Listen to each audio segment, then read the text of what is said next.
So he was about my height. So basically, I was walking to college, yeah. And son, these guys are walking back. He gave me the opposite way, obviously lunchtime, whatever. Yeah, I'm walking back. These are walking away, and one guy across the road, yeah, literally just to literally bump shoulders into, man. You get me, yeah? For no other But that reason. doesn't show Yeah? racism. You just got Hold on, bullied. hear me out. Again, I can't prove anything. I'm just giving you an example of me, yeah, me being one of the few standout Asians out there because I'm a big guy, this and that, yeah. So obviously, I mean, they got a crew of people, yeah, and I'm one of them thought, yeah, let me say yeah? one thing though. So I'm just giving you an example, bro. Yeah, like I said, let me say one thing. I noticed this behavior, yeah, and I thought to myself, what am I gonna do to deal with this? Am I gonna fight, or am I gonna fight in a different way, meaning get some respect in it, yeah, from these people, yeah? You was getting G-checked. It's hold not on. about racism. I noticed that these guys were in the football team, yeah, and I was like, cool, I'm a footballer. I'll join the football team, yeah, for the college, yeah. And I did that, and like I said, it fucking completely was eradicated. I got a ton of respect afterwards. And did they do that to anybody else who wasn't Asian? I don't know. You? I didn't notice. No, I didn't Sorry, notice. Triller, can I just ask? You said you showed them that you were a better footballer than them. That means they must have passed the ball to you, right? I was my predominant position was goalkeeper. So basically, I won games for them. Yeah? Goalkeeper. I won games for them. Someone said you was the hardest bench. You was hardest on the bench. You know how hard are you a goalkeeper, Matthew? No, I'm a baller. You're a baller, That yeah. I'm a means I baller put the too, ball- bro. No, you're a Yeah. goalkeeper. No. I'm a better goalkeeper than most. You said he was the first Asian. You said he was the first Asian position, mascot. yeah. No, You're used to catching So then they balls. stopped being racist because you were a good goalkeeper. You said you were the first person to drink while being in goal. Again, right? So my whole team, I went to Kingston College, right? A lot of the guys that went there, right, were what you call it from That's like, why you South think London, you're right? Jamaican. All right, Sometimes. a lot of them being like, you know what I mean, Caribbean people, right? That were in my football team, yeah. So basically, yeah, that was my football team predominantly, yeah. There were mostly Caribbean people in my football team in Kingston, yeah. And again, I basically become the first goalkeeper, innit? There were about 3 or 4, and I became the first one straight away. No, you thought you was a coolie. That's what the fucking problem gained is. respect straight away. I don't think nothing, bro. I go again. Hold All on. right, So how do you? So basically, you didn't experience any racism. You just got G-checked. Which is cool. Which doesn't mean it doesn't exist. Look, I got Oh, wait. Yeah, go on. Yeah. Doesn't mean it doesn't exist, but like from what you're telling us, you didn't No experience racial it. Yeah, well, like I said, I couldn't figure out Maybe any other even reason. bullying. Hold Yeah, on. yeah. Maybe even bullying you experienced. There were okay, go on. Yeah, do you know what I mean? But not necessarily racism. All right, but and that's that was one proved example by that I you gave joining. you. Yeah. You gave 2. Give us another one. Well, that's one example. I got other Someone examples. that's actually but there's no Before we move on, though, Triller, yeah. before we move on, you said you joined the football team, demonstrated your skills, and got made first goalie. Yeah, sure. So they looked at your skills and said, "Oh, he's a good goalie," and put you in the position you should be in. Yeah. Is this what you're calling racism? Well, no. I'm saying that's the coach. The coach. I got Big man respected. I earned my respect, right? You got to love the way S breaks it down. I fought for my respect. You understand, right? When it come down to it, look, I could have, like I said, didn't it? Whatever in it, yeah, done other things in it, yeah. But instead, I thought, all right, fuck this. You get me, yeah. I'm gonna do what I think is the right thing to do at that time. Did they use racial slurs? Like, Did they say anything about your race? I'm confused. Those guys in particular, not that I can remember, no. Then where did the racism come from? But It just sounds like you got other bullied. people that I've encountered have. MZ, man, cut it, man. I'm just explaining. Okay, who are the one other people? scenario, We're going dude. to another story now. Who's the other let's people? go, Give us one that's actually Yeah. racist. Give us a scenario that's actually racist. Go on. Why are you so curious, man? Why are you so curious, man? Because you made a statement. You End of the day, can't understand it. all right, so look, when it comes down to it, look, yeah, I just see people as people, yeah. They get some people that are bad, some people that no are one good, cares what you think. some You bad just tell us people. about the Hey, racism, listen, bro. anyway, look, Yeah, I'm man, not tell sharing. us about I'm not the sharing. racist encounter. Hold on. I'm not sharing a panel, yeah. Right, with this certain individual that's just come here, yeah. So The most dangerous man in the UK. Who just came here? Bro. But Rod, please, can we just, Rod, please, I beg you, just mute up for a second. Hold on. Hey, Triller, just go on mute. Just go on You mute, said you man. don't want to share because he joined, but this whole thing's I don't want to share a panel with The this. whole I don't want to thing- share a panel with this Don't fool, be a bro, man. faggot, He doesn't have No, Triller, don't go. I ain't sharing a panel with this. No, Triller, relax. bro, man, fuck this shit, bro. I ain't on this. Relax. You gonna have a heart attack. Relax. Breathe. Breathe in the brown. I didn't know it was that scary, man. We were getting to the Come on, bottom man. of things, Right, man. I was getting to the racism, man. All right, I Come said on, none of man. the reason I wanted to look. Can I just say something here? Woosah. Look, I didn't want to jump on because obviously he's intimidated by me. I don't know why. I'm a small little fat Sikh weirdo. I heard from you got East hands. London. What? And Okay, I'm saying he's whatever. intimidated by me. He sees me as I'm the baddest man in the UK. Yeah. But I had to speak about the casting here because I've got my own kind of stance on it. So like, if you don't want to ask me some questions, like while I'm here, I'd really like to clarify a few things. I think some things were misunderstood. Okay, first question: Is the Hindu the Sikh caste system similar to the Indian caste system, or is there difference? I would say, look, there's no such thing as a Sikh caste system. It's a Punjabi caste system. No, let me explain why. Because Don't do that to yourself. Sikhism, Sikhism is against caste, but unfortunately, most Sikhs are Punjabi because they originate from the Punjab, and the culture of the Punjabi culture has seeped into our kind of like diaspora. Now, it's not only with Sikhs, it's with Muslims as well from that area. So you will see Muslim Jats going, "Mad Jat Haga, yeah," or "I'm a Chimma," yeah, which is the Jat, like, odds. And Islam is against caste as well, but for some reason, because of the culture sometimes being so strong, is infiltrated into the kind of like the people of that land. And so, yeah, I mean, there is a caste system, and some Sikhs have fallen into the trap of practicing it, which is a disgrace. And yeah, it's not the same as the Hindu caste system. And I can explain why if you want me to. Why? Why is it not the same? All right, so when it comes to the Hindu caste system, it's very rigid in terms of employment. In India, one of the biggest disgraces is that over 100 million Dalits are second-class citizens, and they can't move from job to job. So they have to do jobs that are menial, like clearing the shit off the street, clearing toilets, and it's a disgrace in India, because they're literally... Go on. Yeah, they're literally in a kind of an apartheid state, even though it's not said like that. Yeah, because Is it part of the religious teachings? I think the highest. Well, I mean, the Hindus will have to defend that, but it is part of Hinduism that you're born into a caste and you're stuck in that caste because of Dharma. Now, Sikhism is abolished, tried to abolish the caste system, but it's still there for some reason because of the culture. But it's more about who you marry, and more about status to a certain degree. Yeah, like I'll give an example. The Jats see themselves at the top because they're landowners. You have other groups like Ramgariyas, which my family's from, but I bun them as well in terms of them propagated. They think they're kind of like second or first as well. And then you have the Jamars and other groups, like the Dalits, who are seen at the bottom. And right now, in India and in my area, there's certain temples named after caste, and that's against Sikhism. So you can see how this caste system is kind of like a really backward kind of mentality has infiltrated even Sikhism, which is against caste. Yeah, it's infiltrated the culture of the Punjabi people, and we need to kind of eradicate that from their mindset. I think this is a good one. This is a good one to play, though, actually, if you really want to understand from, I think it's by Jagrad Singh. Vaheguru, Vaheguru, Vaheguru, Vaheguru, Vaheguru, Vaheguru, Vaheguru, Vaheguru, Vaheguru. Within marriage time, suddenly the caste pops up. It's like the hidden genie no one was talking about. Suddenly marriage is coming up, and the first thing they seem to ask is, what caste is he? Before that, it wasn't a concern. You had langar with them, you can have friends with them, but oh no, don't you dare marry outside of caste. Let's understand the caste system quickly, because amongst the Sikhs, a lot of people don't understand it too well. Now, firstly, the caste system is not like the class system. The class system means that you are low class, upper class, middle class. You have a certain way of thinking. You have a certain kind of schooling. You have a certain kind of way of behaving. The thing with the caste system is, it's not like that. It's rigid. You could be lower class, and over time you could make loads of money, and then your thinking becomes middle class, right? And you could even become upper class if you get through the family, you have some land, blah, blah, blah, you get a title. Suddenly you've gone up the class system. But you cannot go up and down the caste system. That's it. Where you are stuck there. That's the first distinction that we don't need to understand. The second thing is, when it comes to class, it doesn't talk about religion or spirituality.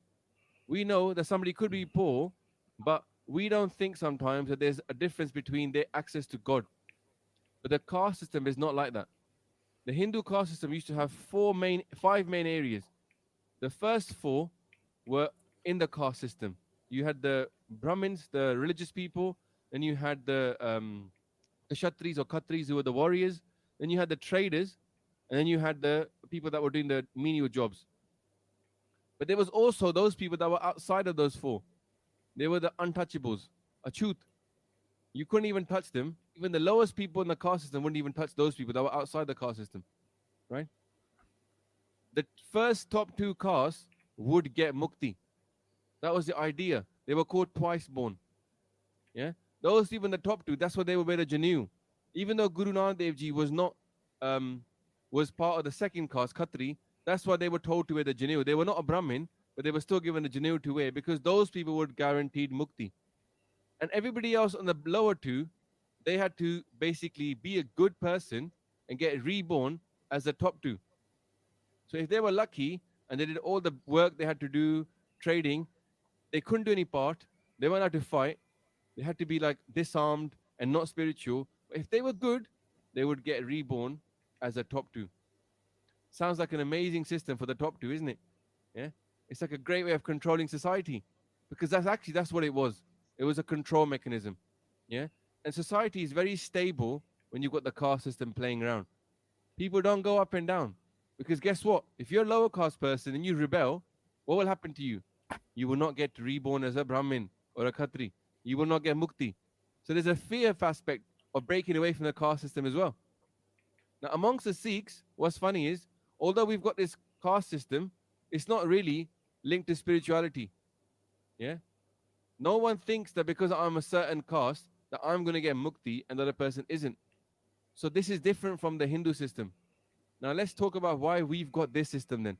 Why have we got this cultural pride in our background, and yet we haven't got the spiritual aspect linked? Some of this is basically, you know, when you want to control a society, you might make a system, but you got to make people believe in it. So in those days, they would have two ways of doing this. The first way was to make you feel a little bit proud of your caste. Yeah. And in fact, people did this as a bit of a coping mechanism because they had no choice, right? If you were stuck in your caste and you could never go outside your caste, then you might as well be happy what you have. So people developed this kind of pride as a coping mechanism. And there was a practicality element to it as well. If you were a farmer, right, and you couldn't marry outside of your caste, actually it made a bit of sense for you. Because if there was a girl going to come into your family, right, and she was from a family that was maybe not involved in farming, let's say they were involved in, I don't know, hairdressing, and there was a farmer's family, if that girl came into that family, she'd find it hard to cope with the work that was expected of her because she'd never done it before, right? And in those days, obviously, the whole family got involved in the job that the family was doing. It wasn't, I mean, even now, there's a lot of people here, I'm sure, whose families are like shopkeepers, and so they've grown up working in that shop. They know all about how a shop works, yeah? So this is how it would work in those days because you stayed in your family business. Everybody got involved in it. However, what about now? Here we are in the West, yeah? You could have one person who works their whole life as a driver. Their son goes to university, becomes a lawyer or a doctor. When he gets to a working level, he's no longer looking for somebody who's necessarily going to be their partner and helping him do a driving job. So the caste system isn't here. The problem is, what originally was a coping mechanism, right? Because you were stuck in your caste, so you might as well be proud of it. And you might as well keep people happy inside their caste. Because they go outside the caste, they'll get beaten up. Now, what did it become? It's become a proud caste system. Now it's based upon pride. Because you know what? Everybody needs something to hold on to. So therefore, if we haven't got Sikhi, if we've got nothing in the world, we grasp onto whatever we can. We grasp onto maybe somebody's a Jat, somebody's Tarkhan. And there are cultural traits as well. There are still those traits around. Some people are very straight talking. Some people are a bit more, intelligent. The thing is though, if you take a son of a Jat, for example, stick him in a working business, which is very much about making money, his characteristics will change. He will end up being, because how your sangat is, that's how you become, right? So ultimately, the caste system doesn't exist today. And there's no restrictions if you break your caste. Society won't ostracize you. You won't get beaten up. You won't get, killed for breaking your caste. The problem is we still got the pride system. We still got pride. But actually, we need to understand this pride was given to us. It was forced upon us because we couldn't change it. So now that pride is holding us back from actually following our guru. Because our Guru is saying, Char varan ik varan karaun. Tabe Gobind Singh naam kaha. He says, I will make all 4 castes into one. Maharaj, when they made the Panj Pyare, they were of all different castes. Yeah. The key thing you understand is Sikhi develops. The Panj Pyare were the Guru, and the Guru was all different castes. Yeah. They were different people inside the Panj Pyare. Nowadays, those people that say that they're warriors need to look back and think, who were the warriors back in those days? They weren't necessarily only the one caste. They were of many different castes. Actually, there are no such things that are genetic traits. It's all social engineering. And it was used to suppress us. And now we're using it to suppress each other. I don't know if you ever heard this story. There was an experiment done. It's an interesting experiment. They got some monkeys. They put them in a room. And the floor was electrocuted. Only when they turned the switch on. Not all the time. Fancy got a bit stressed there. Yeah? She was just electrocuted these pure monkeys. And what they would do is they'd put a banana up on an area. And the monkeys would obviously go for the banana, right? Whenever they went for the banana, electricity was switched on. And it electrocuted them. So all 4 realized now. They kept going for it. But every time they went for it, they all got electrocuted. So after some time, they all realized, don't go for the banana. It's going to electrocute you. So they stopped and they carried on living normally as long as they didn't touch the bananas. So they learned their lesson. Then what happened is they took one of those monkeys out and they put a new monkey in. Now obviously, this monkey now is going to go for the banana, right? Because he doesn't know. So all 3 monkeys then jumped on him and stopped him from going for them. Every time he went for the banana, they beat him up. So that monkey then said, you know what, I can't go for the banana because they'll beat me up. So he stopped. They took one more monkey out, put a new one in. Of course, that monkey did it as well, right? So then the other 3 jumped on him as well. Stop him going for the bananas. Time and time they did this. But they kept taking out one of the original monkeys that knew about the electricity. After some time, there was 4 monkeys in there that had never been electrocuted. Had never felt the pain of staying in that system. And yet, nobody went for the bananas. Yeah? Because society is like that. They got conditioned into not doing this thing. And the same way with us now with the caste system, yeah? We've been conditioned by it for so long, people don't even realize where it came from. They're still doing it. Yeah, I mean, I think that was a good video to play. I didn't play the video. I think it was Sniper. So the thing is, like I said, it's a cultural thing that is permeated into the Punjabi kind of culture. So it's not the Sikhs that practice this silly caste system and all this kind of stuff. I do want to say one thing because I need to shoot here. Let me quickly answer the question. You see that bananas and electrocution experiment? Do you think you'll work on Stop Zilla? Ask the questions, that need to know. The questions that need I need to know Stop Zilla a bit better, man. Why was I going to think you was going to ask a serious question? Yeah, we can try it. Wallahi, I knew he was going to say that. We get to the nitty gritty round here. Yeah. Yeah. So you have a deep question. Why comes up with alcohol? Try it with alcohol. Yeah. So when it comes to the caste, long green. The Hindu caste system is very rigid, and in India, the untouchables, known as the Dalits, are literally kind of like persecuted and been persecuted for thousands of years, and are still kind of like trying to fight for their rights here. And the caste system that is now practiced within like the Sikh community, which is against Sikhism, is more of a, when it comes to marriage and just silly things that, maybe who runs the temples and all of this kind of stuff. So are you a Dalit? I don't answer what caste I am. Whatever people think. Yeah. By the way, guys, it's a Sikh community, I'm not the Sikh, Sikh community. It's not Sikh. It's actually Sikh. I'm a Sikh. That's how you pronounce it. It's not Sikh. It's actually Sikh. Yeah. And Well, why don't you stop community. drinking? I'm not talking to you. I'm not talking to you. I'm talking to everybody else. I don't want to talk to you. No, I don't want to talk to you. I'm not talking to you. Don't you dare tell me what to do. All right, don't insult me. Don't fucking insult me, you piece of shit. All right, you fucking dickhead, man. Shut the fuck up, you piece of shit. Don't fucking talk to me, you dickhead. It's the Sikh community. Yeah, you would imagine a 47-year-old fucking man, yeah, or a 50-year-old man, yeah, would know better by now. But he's too stupid to know better than that. The ladies up there. I'll allow you to argue, and I'm sick of it, man. Are you flirting right now? Is this like? When it comes in-house to caste system. Right, so when it comes in-house caste and caste violence, yeah. All right, so when it comes to the caste stuff, I don't answer what caste I am because what happens when you answer the caste? Who's attention seeking? You're then playing into it, yeah. Because if someone says to you, "What? Oh, you're a Dalit," yeah. Some people go, "Oh no, I'm not a Dalit." But by the time you said that, you've then confirmed that you believe in a caste. So what you say is, "I'm a Sikh." Yeah, but Guru confirmed that he believed in the caste. And you know, He just you know said, why? yeah, they had different castes. Because he said, "I will turn the four." Hold on, he said, "I'll turn the four castes into one." Which Yeah, so therefore, you're talking still about believing in castes. All right, so no, you're talking about the Panj Pyare, which are the 5 beloved ones, and all of the ones that were chosen because they were going to be kind of like the kind of leaders of the Sikh community were from different castes. Sikh community. He merged all of them. He merged all of them into one group. Yeah, so the caste was then abolished because everybody from that particular the Panj Pyare from all different castes, low to high in terms of what they perceived it to be. So yeah, that's what they're talking about So abolishing you're the saying, caste did it system in work? the Did it Sikh work community. though? Did Yeah, it I mean, work? look, You turned it into one caste, and we still got 4 or 5.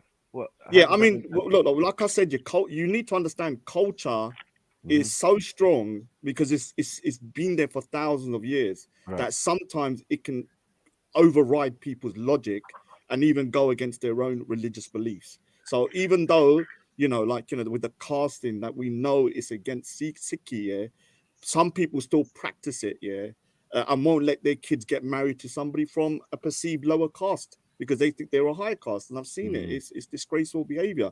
I do want to say one thing as well, that the word Gala is because I don't want people to walk around and when they hear the word Gala now, they think someone's being racist. Yeah. It's not. No, dude, it's not. You have to understand. My mum. No. Hold on. You're gonna walk into. Now let me tell you something, Matthew. Let me tell you something. You're gonna walk around. Let me say something. You're gonna walk around. Back with a bang. Yeah, you'll No, see it's the bang. not. No. The word Gala and Gora, yeah, you have to understand. The word Gala and Gora, it's like saying black people and white people. What makes it derogatory if you say you're a Gala this or so imagine if you're saying you're a black person, but if someone says you're a black bastard, that's different. So if someone's saying Gala this, that's one thing. But if someone's just describing if I have to describe someone and they say, what did he look like? I said, oh, he's 6 foot, he was dignity, and he's a Gala. Yeah, meaning he's like, oh, he's a Gora. So I don't want you, because aunties, little old women use that word. I don't want suddenly somebody walking around saying, oh, that little old biddies call me a Gala and ta, yeah, whatever, yeah. I'm just saying it's a word that can be misused, but the word in itself is not racist in itself. Yeah, so please, just But why would someone come up to you and say you're black? That's a very odd thing that's to the do. thing. So if someone comes up to you, you're a Gala, then that's racist. And you because get, all you're doing, yeah. So it's like someone coming up to you, doesn't you're make black. sense. So I'm talking about in description. So if I was to say to somebody, I saw somebody down the road, and they say, "What did he especially look when I'm like?" brown and you're Yeah. black. So what did he look like? Yeah. And they go, "Oh, he's 6 foot. He's this, he's that," and then they go, "Oh yeah," and I say, "He's a Gala." Hold on. That in itself is not derogatory. But if you just go up to a person and go, "You're a Gala," yeah, slap the man, yeah, because the guy's being disrespectful. It doesn't even need that. It doesn't even need that. You know better. Most of y'all know better than that. Maku, let me add on to this, yeah. You don't even need to do that. End of the day, right? We have references, right, when it comes down to light and dark, right? So Gu and Ru, yeah. So we say Guru, yeah. Gu and Ru, yeah, is light and dark, right? That basically, you know what I mean, is what the meaning is there. Gala, Gora, again, it's in terms of like describing, you could say light and dark, you know what I mean, yeah, in terms of complexion, right? In that regard, it's not used as a derogatory manner to describe somebody. Okay, but if somebody walks with their dark shadow in front of somebody from another caste, it could be a problem. Like, what are we doing? I don't know where you're going with what that. are we doing? All I'm saying, what do you mean? That's we what just Trilla heard said. that. We just heard it. What do you mean? All right, so I just don't want this situation to get to a point where you hear the word Gala by itself and you think someone's dissing you. How long? That will cause problems. If you're walking around in a shop, yeah, and all of a sudden someone says the word Gala, and you think it's a racist word. Hold on, Raj. How many years ago, did we have a conversation about the caste system? Yeah, it was one of the first things I spoke about when I went to Thank you. No, I spoke about. Well, I was involved as well, Mackie. It wasn't a one-way conversation. Yeah. So you joined in, and you was like, "Oh, you know about Dalits? You know about untouchables?" Yeah, and I've said there's a colorism so like, within you the ain't Asian teaching community. no one here. You ain't teaching no one here about nothing. Yeah, but look, if somebody is walking, all I'm trying to say, you shouldn't get to a point where when you hear the word, do we you do think that it's a though? racist word. Do we do I'm that? just We're saying. not Asian. I'm just saying it. We're not Asian. We don't go around bullying old folks. I turn up, Sniper. Turn up. You know what I mean? You lot are just making Yeah. Asian cowardice advice. Kick his What ass, do you mean? Steve, man. Asian cowardice advice. Like, what the hell's going on? Yeah, Yeah? I'm just clarifying. Like, yeah, I got you. It's not, the message is not to Auntie you. is It's safe. to the public. There are a lot of dumb people Yeah, out I there hear you. that Auntie's might safe. hear this and go, "Oh, the word gala is racist." Walking down the road, some shopkeeper says, "Oh, gala," just talking about something, and next thing you know, it's trouble, isn't it? You don't want that to happen to get to that point. But it's the exact same word though. It's just context, right? And hold on. Listen, you say Kala and Kali, right? You sound like nigger. You sound like nigger. Hold on. Dude. So, all right. So, it's a word. All right. So let me ask you. Hold on. One thing is that most supposed Dalits and untouchables are worshippers of Kali. Am I lying? I don't know, to be honest with you. I don't know. You don't know. No, I don't. You think that the blackest deity you've got, yeah, the destroyer, Kali, yeah, is going to be followed by light-skinned Jats. Is that what you're thinking? I know Kali is followed by Hindus. And then Kali Hindus also, hold on, the followers of Kali, yeah, were they not supposed to be cannibals? I'll be honest, I don't know enough because I'm not Hindu. Please I'm get not, out there. Dude, I'm not So Hindu. Guru Gobind Singh Ji, so good. The 10th Guru, yeah, Guru Gobind Singh Ji Maharaj, yeah. Kali has more meaning. Wait, hold on. Refer to Kali, right? He referred to Kali, right? What you call it? You know what I mean? From when he was speaking, it might be in the Holy Scripture, right? I'm not sure, but basically, in a way to basically say, look, it was to inspire people, right? To say that, look at this deity that you have, right? Who fought for 40 days and nights, right? Against demons, yeah. So it was to inspire people to also fight when a lot of Hindus were quite passive at the time, right? So we did refer to Guru Gobind Singh Ji Maharaj, yeah, referred to the deity Kali, you know what I mean, right? To basically say, look, you should be brave like her. Have you got any? Because I need to Hold on, brave and black. No. Oh, you should be like her. You should be like her well, in terms she's the of blackest basically deity being you've brave, got. yeah. You know what I mean? She's so a warrior. I only jumped on to talk about the card, but is there anything you want to ask me? Because I think Geographic Singh pretty much explained everything. So, but as I said, we know, we understand that the caste system, yeah, in India is bad enough. But when the Europeans took of it, is what we call racist white supremacy. No. When Britain went into India, they used the caste system. In order to control the caste system was already there. So when you're looking at the people that were on the top in the, like the Nehrus and the Gandhis, they were all Brahmins. They were all from the top. And so they used the caste system to their benefit because they had the similar system in the West of the aristocracy, but and the elites. So all they done when they went into India and said, okay, you guys are the top, these guys at the bottom, you need to control them. Tell the people that in Europe it became what we know as racist white supremacy. And there are dark-skinned Brahmins, by the way. Yeah, just to let you know. When? Where have you seen when them? There are? Of course there are. Please, don't be silly, bro. Don't be silly, bro. Just come on, common sense, dude. Bro. There are dark-skinned Brahmins. You know how many times I've walked into? Hold on. You know how many times I've walked into? I'm just saying. One second, drunkard. You know how many times? You know how many times I've walked into? Bro, freaking joggy. Listen, shut up, man. All right, joggy. Go on, carry on, man. The amount of times I've walked into Asian establishment and get followed. And I say to man, and they say to me, they see me with my I had my my Hindu beads and that, right? That I was given by one of my brothers, right? Who's now some famous what do you call it? Promotional speaker and all of that, right? We need that information. So I'm saying that this caste system, yeah, in European hands is racist white supremacy. 100%. Thank you. I mean, you could use that because a lot of the people that are, I'm not saying there's no, there are Brahmins that are dark, but the majority probably would be lighter. But so when England came to India, what do you mean? They already had the foundation because they already they had the foundation had been there even before the foundation of the caste system had been there for 3,000 years. People were. This is why India, I believe, but they came in and changed it. The reason why India, I believe, was easily conquered was because they did not do things on meritocracy, but imagine somebody who's a Dalit. He could have been the best warrior in the world. He might have been the best intellectual. He could have been like Einstein. There's no but chance he given was to him. stuck. He was stuck to sweeping streets. Now somebody is a Brahmin could have been the And pick his dumbest shit. person in the world, but they were in lead. They were running the country. They were. It was not based upon meritocracy, and this is why when Britain come in, they managed to just use that to their advantage and just took control of the whole of India. It took around 200 years, but they used that to their advantage. And yeah, I mean, it was India's biggest downfall, in my opinion, the caste system. So, anyway, I need to shoot. Is there anything else you need to ask? I got a question. Did the British have allies when they came into India? Were the alliances based on skin color?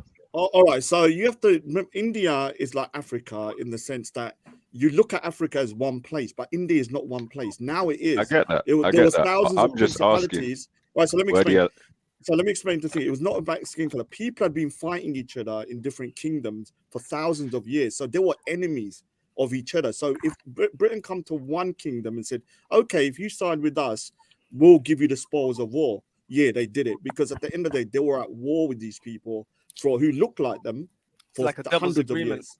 Yeah. So for them, they didn't see them as their own people at that time. Now you look at India and go, oh, they're all Asian, they're all Indian. At that time, you had different kingdoms who had been warring with each other and capturing each other and killing each other for centuries. And so all Britain done when they come in is say, okay, you side with us, you fight with us. When we beat this group that you've been fighting for hundreds of years, you take their land as well, or you're going to be the one that's on the top. Yeah, so they use divide and conquer 100% in order to take control of India. There's no doubt about that. Anyway, man, anything else? I feel like I've kind of said my bit anyway. But... Yeah, you know, I mean, it didn't really curl Not impressed. all the way around.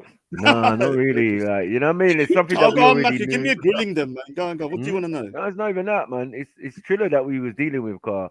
We've Yeah, I done know, this but look before. here. Hold well, on. We've done this before, and we found out that the Sikhs have their own caste system, which was very surprising to even Triller at the time. You get All it? right, so 'Cause so he was most adamant. Sikhs. Well, so let me that explain. Most it Sikhs didn't are exist. Punjabi. Yeah. Mhm. Now the Punjabi culture. So I'll give you an example. You know, in the music of the Punjab, there's a lot of things. I don't know if you heard of Sidhu Moosewala, who done a song with this guy, this rapper recently. I can't remember what his name was. What's his name? You know that Indian. What was it? Do you remember the name? There was a guy that done this song that hit the top Charts, 20s or yeah. something. Okay. Yeah. Well, back so in the he's- day or recently? No, recently, just like last year. Okay. Like with Still Bangles. It was Still Bangles you seek as well. And there was Yeah. Sidhu Moosewala. Now he's done a song called Jat the Muqabala, yeah. Now that is a song about Jat competition. Now a lot of Punjabi songs here, they're boosting up Jat. So put the Jat on their below their bakri and stuff like this. So you won't know what I mean. But basically all these songs here are kind of boosting the Jats. So the Jats and other groups here have this kind of like even though the Khans have a bit of an ego and see other groups as lower, but it's mainly to do with marriage, control of temples and stuff like that. It's not rigid like the Hindu caste system. And it's against Sikhism. You know It's what? against Yeah, Sikhism. listening to the music here, I think those songs mostly promote, and again, I'm not talking to this individual, I'm talking to everybody else here. The songs mostly promote about, again, being proud of what the Jats have done, right? In terms of how much lives they've sacrificed here in warfare and everything else here, and trying to do good for people and trying to help people and everything else. Jats have put themselves in the front line probably more than any other people out there in terms of Sikhi. Not saying other people haven't. It's just predominantly All a right, lot so of this Jats have done narrative that. that the Jats Yeah. have sacrificed more for Sikhi is against Isn't it? Sikhi. So I'm Yeah. going to go here because that just in itself shows that Yeah, the it's arrogance to say That's what I'm trying to the describe. arrogance to say Yeah. that the From what arrogance people are of the describing in their arrogance to music. say that Yeah. Jats have things when somebody should say the Sikhs here defended themselves is a disgrace. Anyway, No, it's not a disgrace at all. To be proud of Come on, their big up, heritage. big So up, when big it up, comes big up. down to it, certain people, right, have basically fought. When I say people, in it, Nigga, we land- ain't listening to you. What the fuck are you talking about? Shut up, man. You know what I'm saying? You a certified racist, bro. You're a What you dickhead. doing, bro? You're just a fucking complete dickhead, dude. I'm a Everyone knows what? that. Nigga, we ain't Don't worry, listening to dude. you. Yeah.